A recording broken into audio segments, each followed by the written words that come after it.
professors, is what I'd like to have. We're going to try to get this man on. I want to know how many professors have come to his defense. If it is in double digits, I will send a contribution to the ACLU.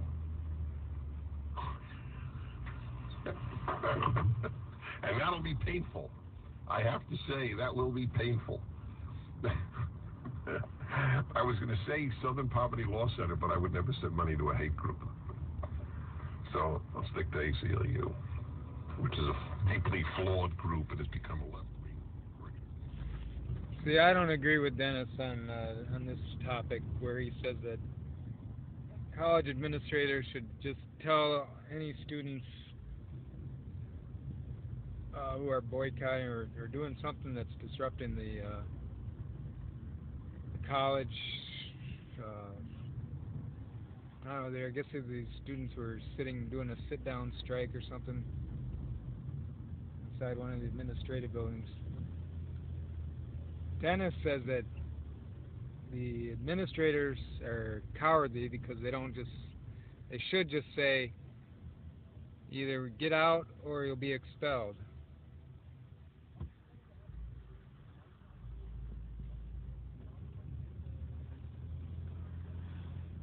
And he thinks that's the solution to the problem right there.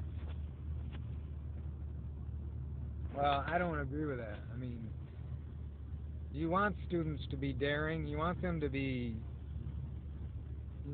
persons of conscience,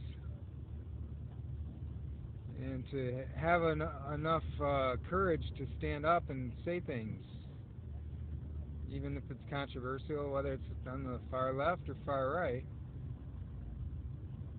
You can't just shut them down.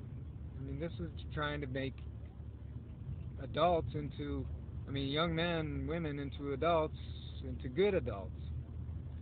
Now, I'd prefer they be on the right myself, not right wingers in a negative way. I don't say that, but I'm conservative myself.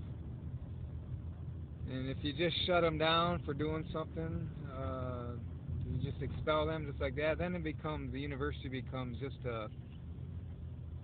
basically a prison where you do your time doing the classwork, enjoying maybe a few sport games and social things, but it's not the same as where you're allowing people to start to learn how to object to things and to stand up for what they believe is right. If you make students too just kind of into too